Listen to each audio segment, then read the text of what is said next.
Professor Deepak Kumar. He is a professor in School of Physical Sciences, Jawaharlal Nehru University.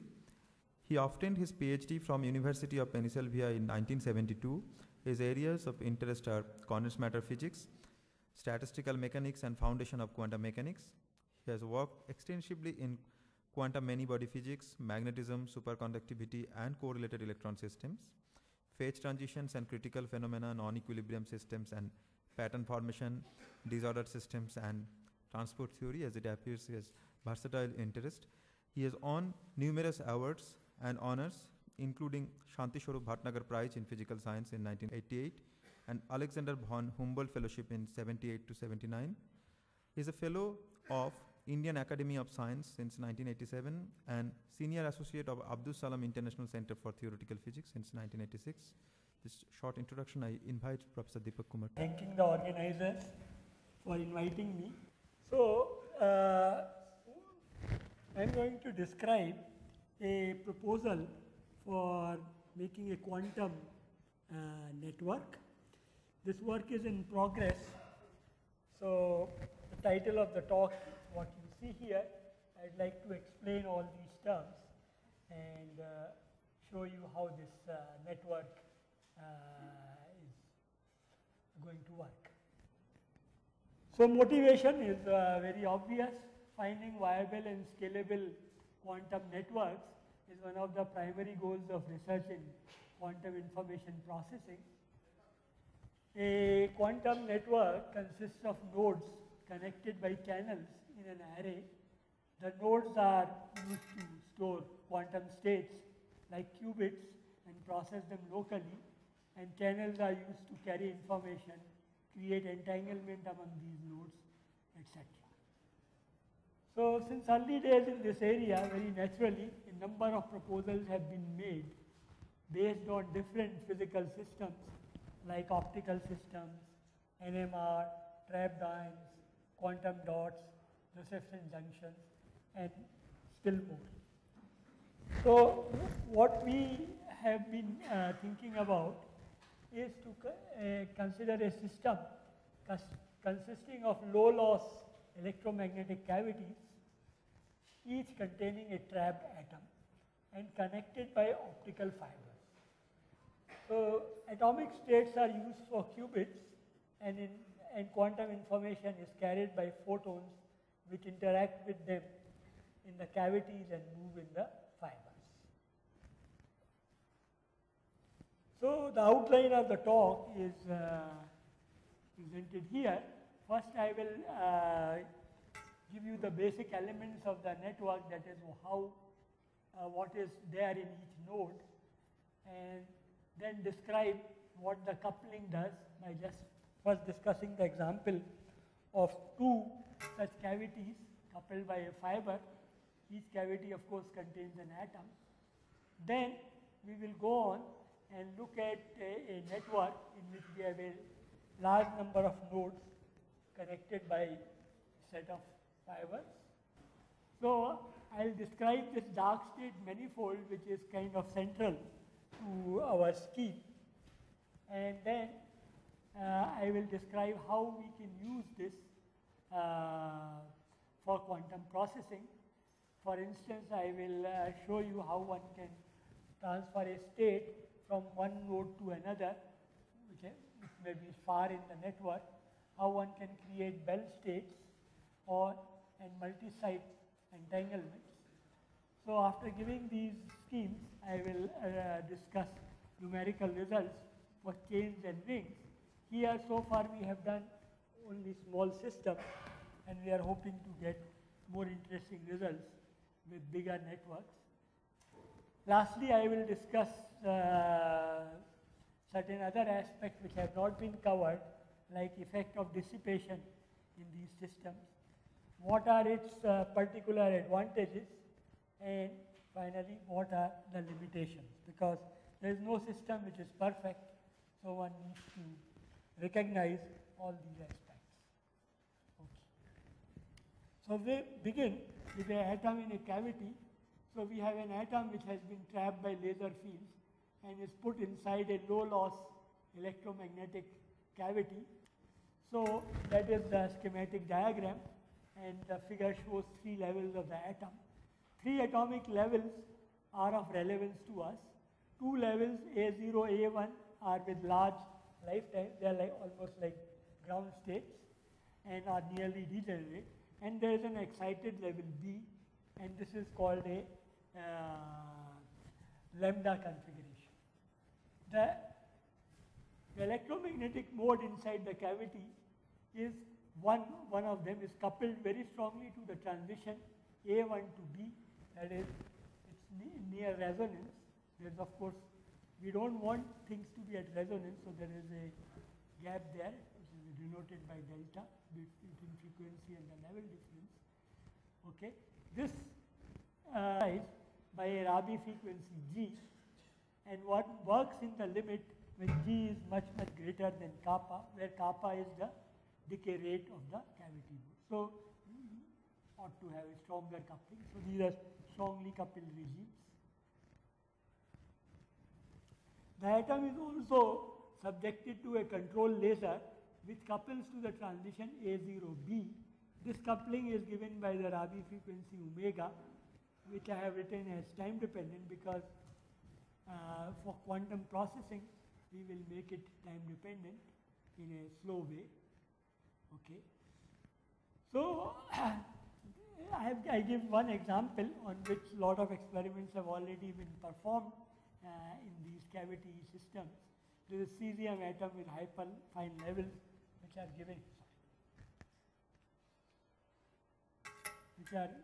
given by this 6s half state with f equal to 3 and 4 serve as A0, A1, and 6p half with f equal to 3 which serves as B. The Hamiltonian of the system is easily written because we are just considering only one electromagnetic mode of the cavity, which is described by this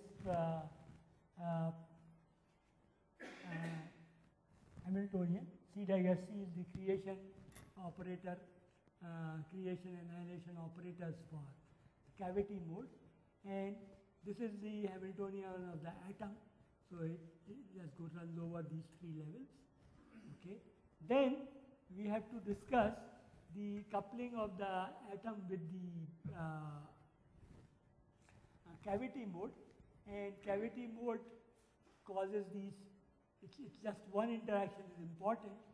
It can take the atom from B level to A1 with the emission of the cavity photon, or one can go from A1 to B by absorbing the cavity mode. Okay, and this is the interaction of the external laser with the atom, and this laser only couples A0 and B modes, and this coupling is just being described classically because laser power is quite strong, and you can treat this interaction classically. So one doesn't quantize this laser interaction. Okay.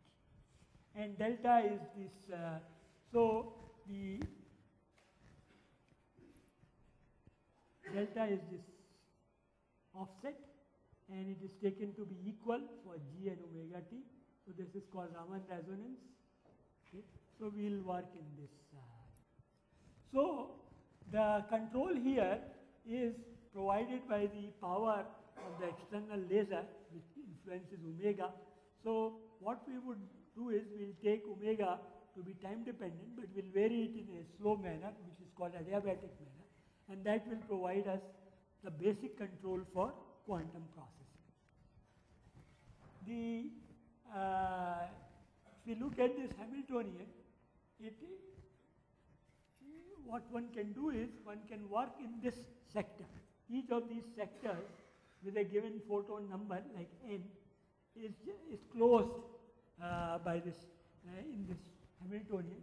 So for example, one can have A0n, then that we get coupled to A1 n plus 1, and then back to B. So the whole Hamiltonian is just closed in this set of states. So an Hamiltonian is given by G, and I have not written Gn, but Gn is given in terms of the Rabi frequency G that we talked here, and photon number, square root of the photon number. Okay. So this Hamiltonian is just a very simple Hamiltonian, and it's very straightforward to work out its eigenvalues for any n, but what we will do is we'll consider the case n equal to 0, so, and we'll see the reasons for that. So there are three eigenvalues which are sort of shown here. These are the things. So it's straightforward algebra. And what is very interesting is the set of eigenmodes. So there is a U1 mode, U2, U3. Okay. So the mode of interest to us is the U1 mode. It does not involve the excited level B at all, only A0, A1, which are the two lower levels. And so it's just a simple like that. The other two modes involve B as well as A0, A1. Theta, which is very crucial to note, is just given by G and omega, that is these two coupling things. This is the mode coupling, and this is the external laser coupling, and this is this. So the eigenstate U1 is called the dark state. It is called the dark state because it does not involve the excited level, which can emit photon. So it just it doesn't. Since the excited level has a short lifetime because it has a spontaneous decay, U1 is long-lived, and this is the state that we will use for quantum memory and for the rest of the manipulation in this network. So if we vary the power of the control laser slowly in comparison to the energy differences, see, remember, tan theta is given by that, and the idea is to vary the power of the control laser slowly in comparison to other different energy differences which are given by these two energy differences in the eigenvalues. The adiabatic principle tells us that the state U1 will change adiabatically without making transitions to other states. So this adiabatic transfer is really at the heart of our scheme.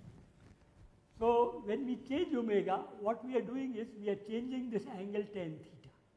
So for large omega, for this omega much bigger than g, theta is small, and when omega goes towards 0, theta goes towards pi by 2. As a result of which, what one can do is U1 can be made to move from state A00 to A11.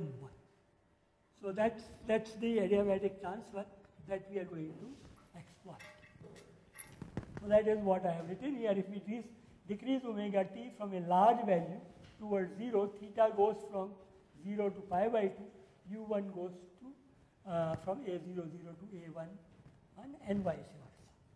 And in fact, by adjusting the ratio of g and omega, any value of theta can be obtained, and any linear combination of these two states can be externally obtained. So now the next key point of the scheme is this, that we are working in off resonance. If we look at the equations of motion, one finds that the coefficient, the amplitude for B is fast varying, and it can be adiabatically eliminated from the equations of motion. So that's a reasonable approximation. And if you do this, again that's a straightforward manipulation because these matrices are all very small. There are just 3 equations of motion. One arrives for the remaining 2 levels this kind of effective Hamiltonian. Then what we want to do is that we want to eliminate these diagonal terms. Okay, A0, A0.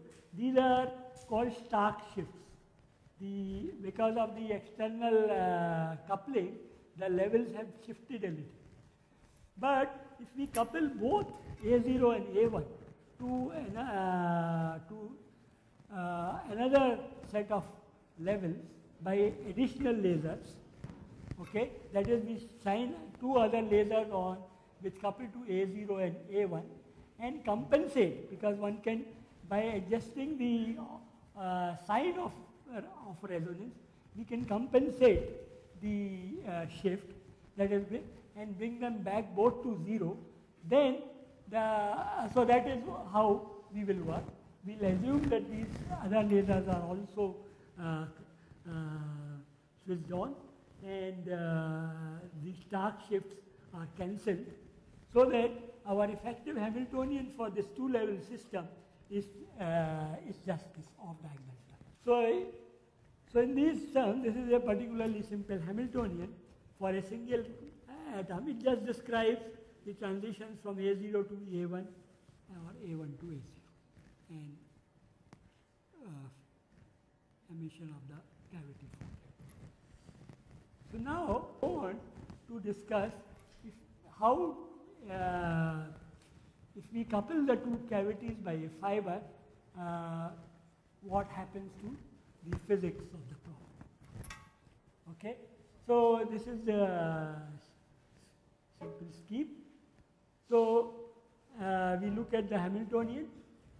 So firstly, it just describes the individual Hamiltonians of the two cavities, which are just this in now. Sj, I have just used a simple symbol for describing this coupling, which we had arrived after adiabatic elimination of the third level. Sj is just this, G omega J delta J. And then the second term is the coupling of the two cavities to the fiber.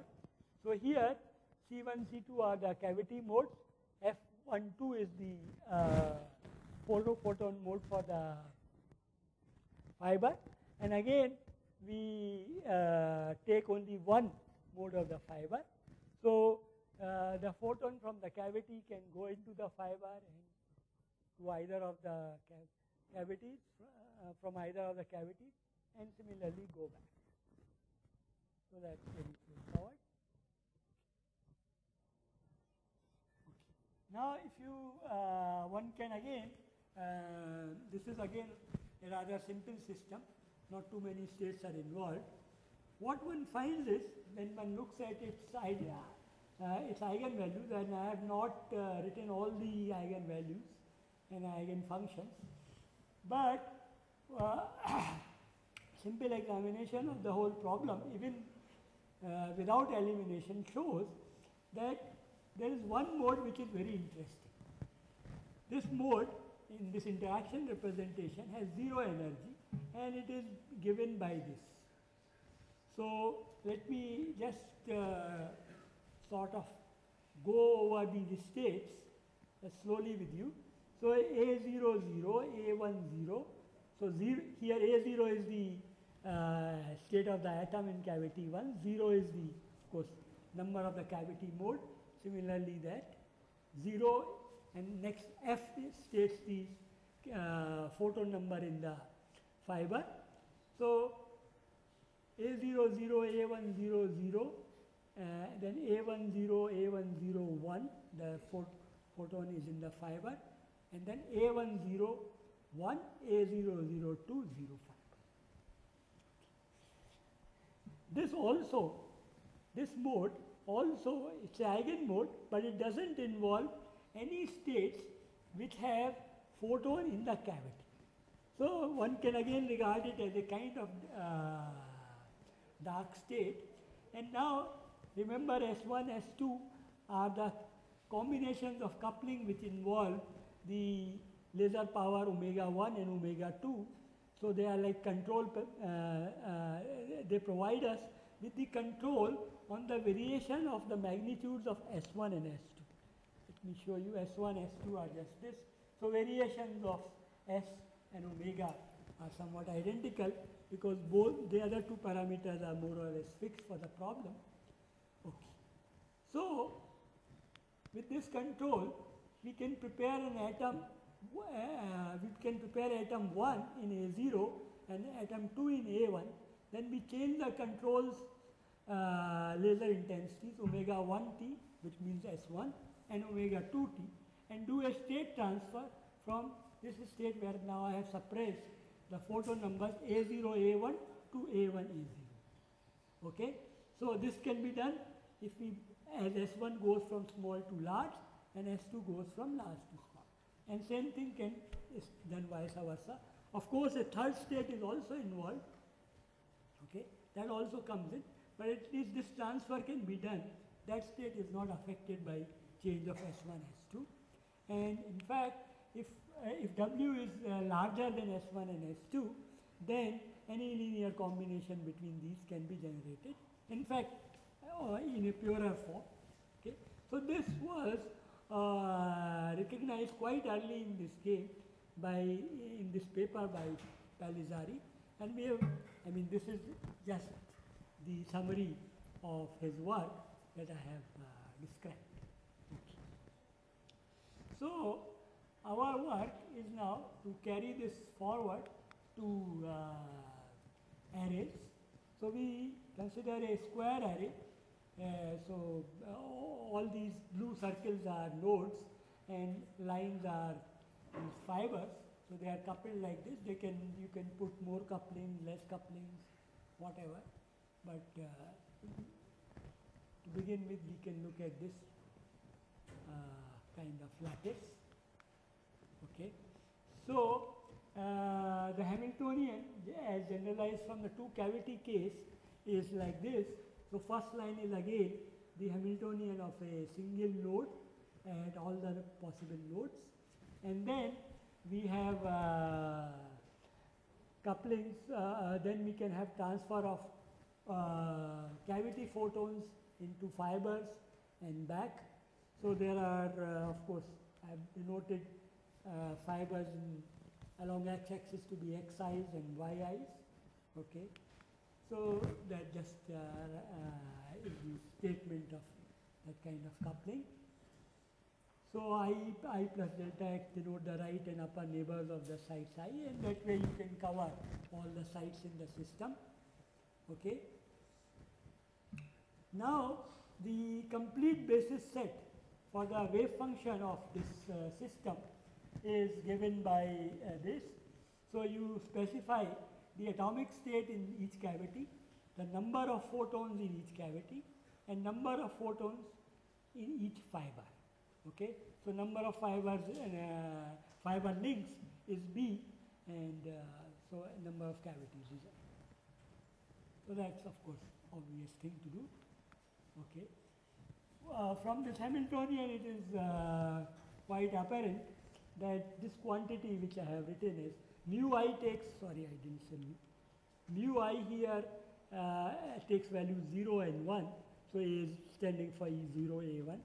So if you write this, if you just note that this quantity M is 1 minus mu I just gives you the number of A0s, number of atoms in A0 states, and sum over Ni plus Mb is the number of photons. So that is what is conserved. And we will first talk about M equal to 1 sector. Since it is this is conserved, one can work in various sectors of M. So we look at M equal to 1 sector. So in this sector, out of n atoms, all of them except one can be A0. So first state is in which all atoms are in state A1. One of them is in A0, so that gives you 1, and there are no photons anywhere. In the second one, all atoms are in state A1 and there is one cavity photon and no fiber photons. And then you can have a photon in the fiber, and all states are, all atomic states are. So those are the only possibilities for the wave function in this sector. So that is why it becomes particularly easy to analyze. Okay, so one can write the equations of motion for these coefficients of the wave function, and they are easily seen here, and they are just given by this.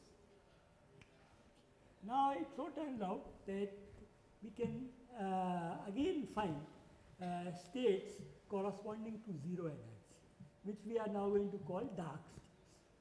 We find that this system has a large number of dark states, and the dark state is given by this. If you apply, for example, the Hamiltonian operator on this state, it just gives you 0. And this dark state is on a link. It is exactly like the two cavity mode. So let me just take you through this. So let's say the I and I plus delta are two nodes connected by a fiber. So there is one state with coefficient 1 over Si in which I atom is in A0, all others are in A1. And then the next state of the combination is I plus delta, one of the neighbors of I is in A0, all others are in A1, and fiber is all empty. And then there is third state which is combined with this, in which the photon has entered the fiber in between these two nodes. So that's it. These are the nodes. So the number of these dark states equals the number of fiber links in the lattice. So we have a huge degeneracy for a large network. I mean, depends on n. N-fold, NB-fold, where NB is the number of fiber links in this system. They all have same energy. And they are all manipulable by external controls of laser powers.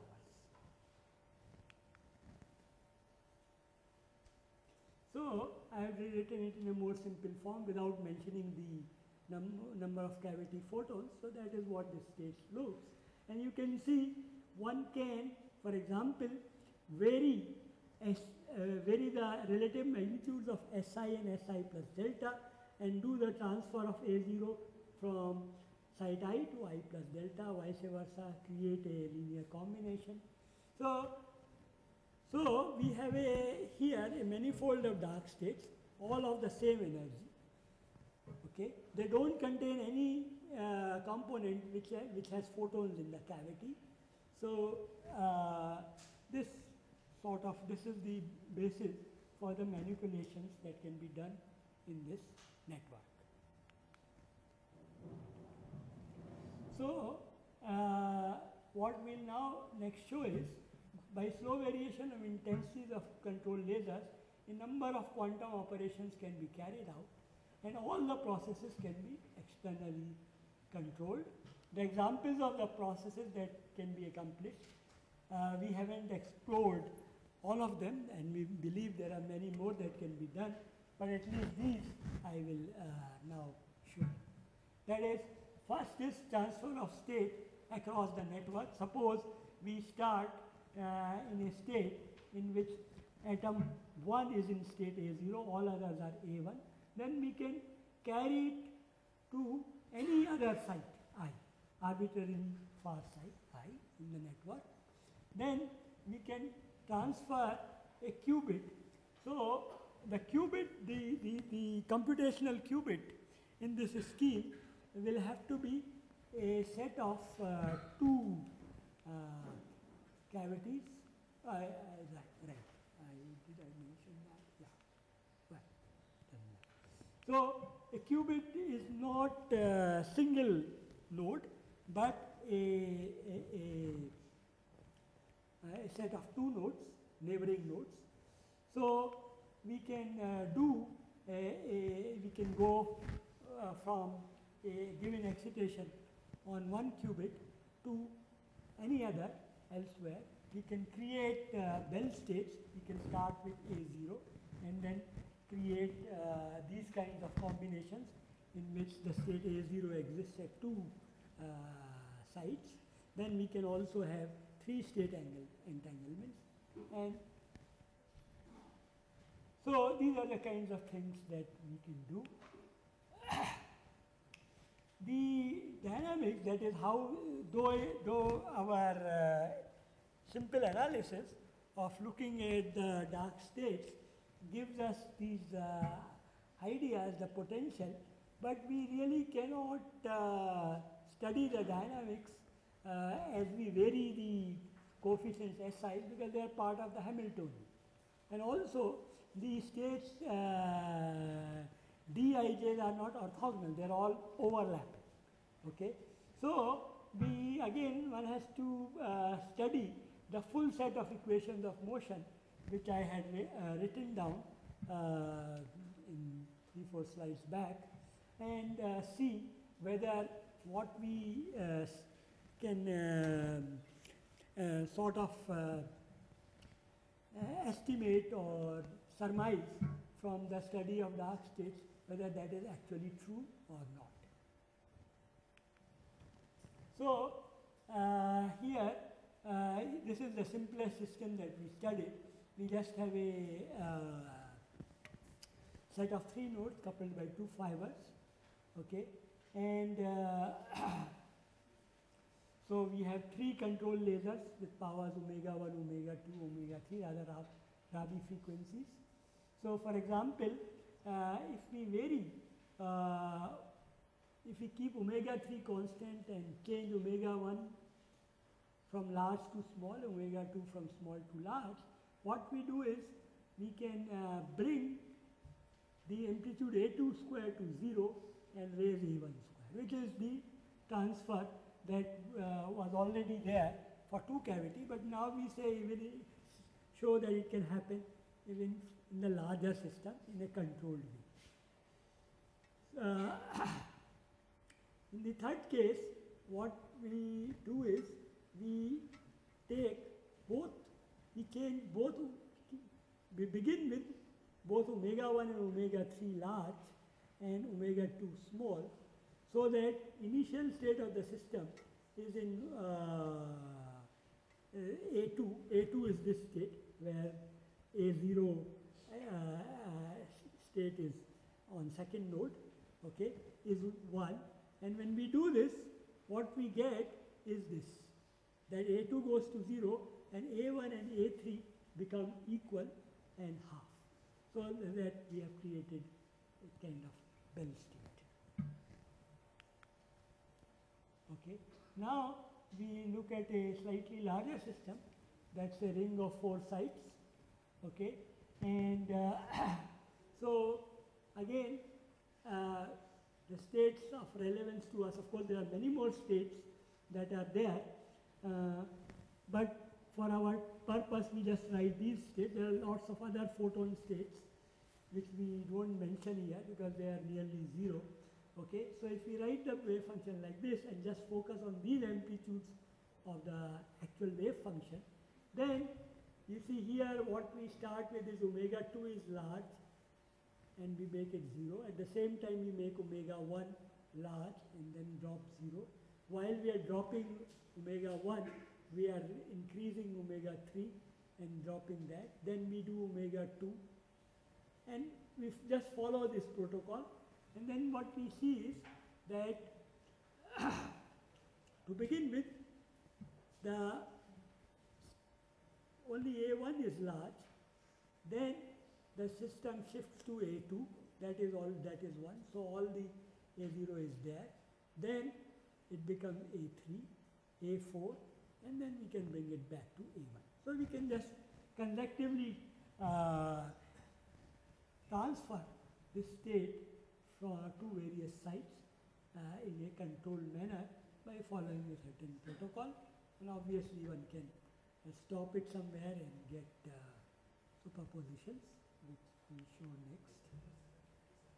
Here we show how a 3-node state with 2 equal amplitudes can be generated and how it can be shifted from site to site.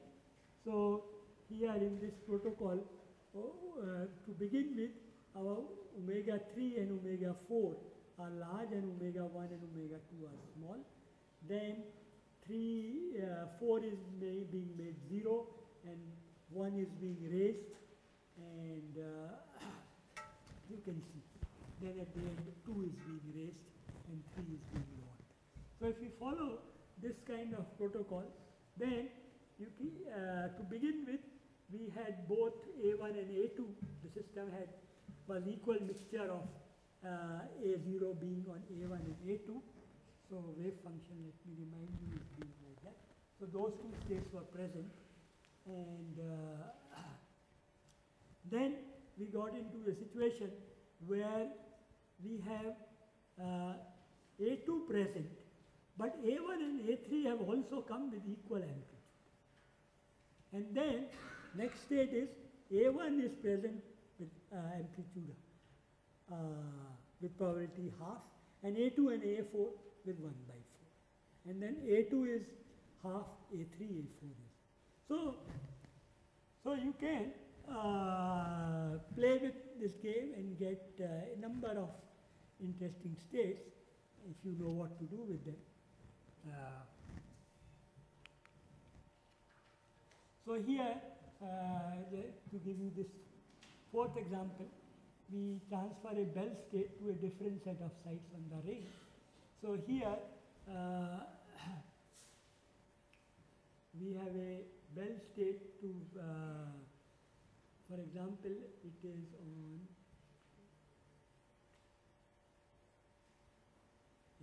it is on 2 and 3, then it goes to 1 and 3, from 2 and 3 it goes to 1 and 3, and then 2 and 4. Yes. So here we are wearing two lasers together, right? You can see 3 and 1 are small, 2 and 4 are large. Both of them are being made larger and smaller together, and one can do this transfer. So having demonstrated this, though in somewhat small systems, I go on to discuss the effects of dissipation, because that's obviously the key feature and deciding factor whether a quantum network is viable or not. So three sources of dissipation are spontaneous decay of the level B, decay of photon in the cavity mode, decay of photons in the fibers. So the one big advantage of this scheme is that the excited level is not a part of the states involved in the quantum process. So we are working in with a dark state which doesn't have B. Of course, this assumes that when we do change the control laser powers, there is a adiabatic transfer. That is, the state continues to deform adiabatically without making transitions to higher states. That is what the meaning of adiabatic transfer. But of course that can happen only if the changes are infinitesimally small. So in principle, when control laser power is varied, some non-adiabatic effects do occur. But I said their effect can be minimized. In fact, we have done a detailed calculation in another piece of work where we show what are the kind of power levels which are slow enough or rates slow enough to achieve good adiabatic transfers. So I am not going to that kind of calculation. Okay.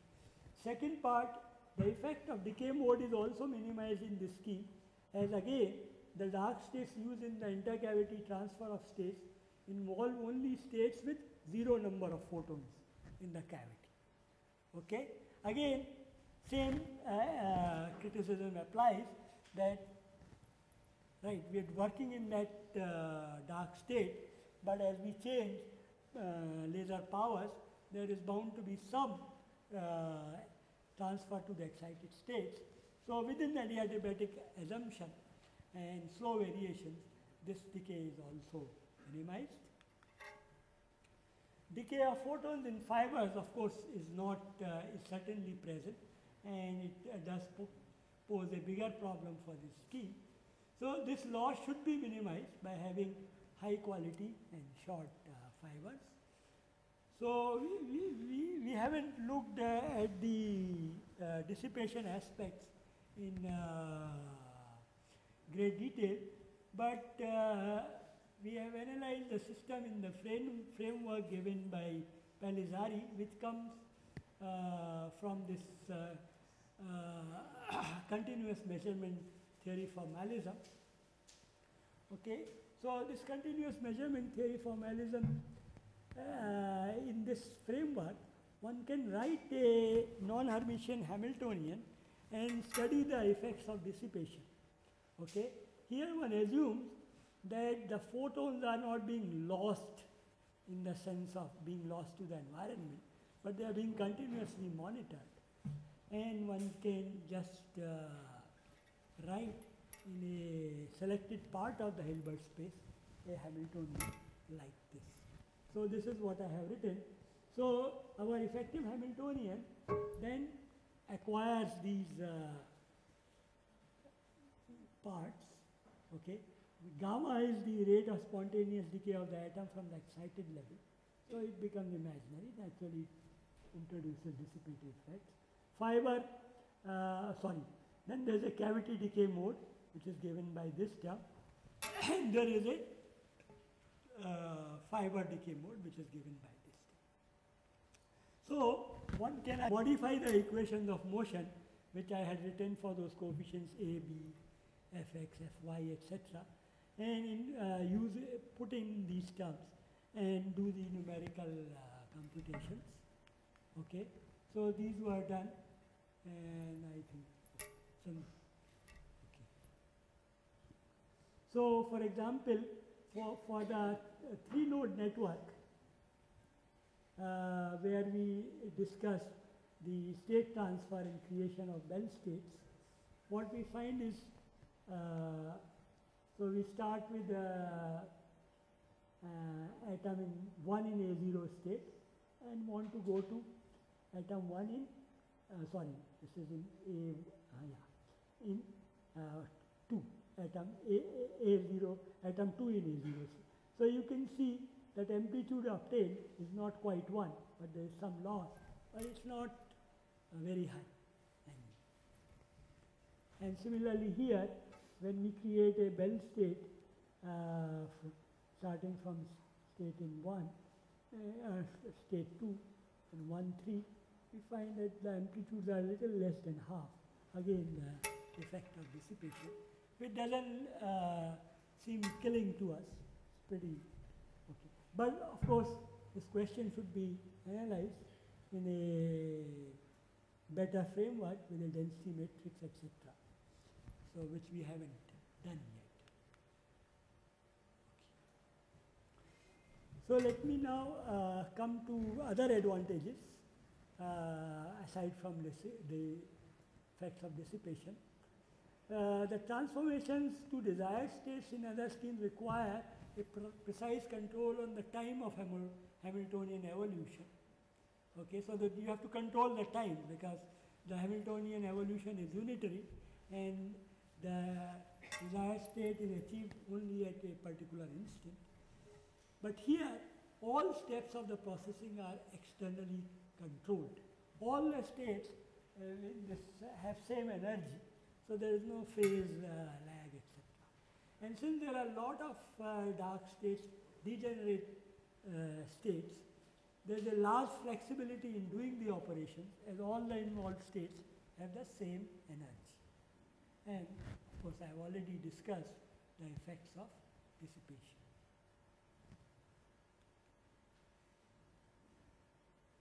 Now let me come to limitations, and some of these limitations should be overcome, and we are working on that.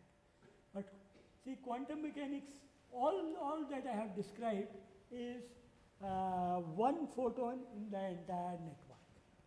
So that is n equal to 1 sector. If you write wave functions for sectors greater than 1 and for them greater than 1, then the state space just becomes too large to handle even numerically. So that can't be worked out easily. So this limits the kind of states within M equal to one sector. The states are only like this, 1, 1, 0. There's only 1, 0 if I ignore the photon numbers, like that. So 0 to be placed anywhere, and their linear combination. So the linear combination, as I demonstrated, can be multi-site.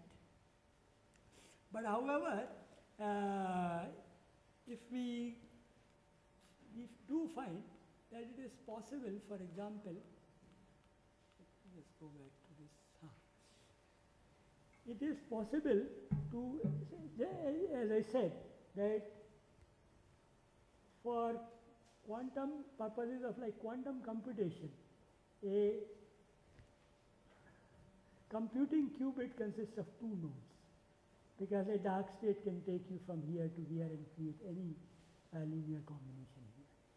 So what we find is that if you take these states to be isolated, okay, then there is no real interference. And again, this is being checked numerically. So in that sense, lot of other states can be generated. What is not good is you take a dark state here and an immediate neighborhood.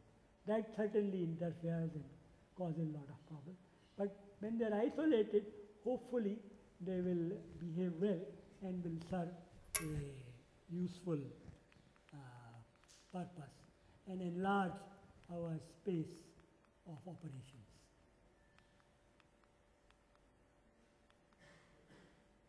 Okay, I think this is all I have to say.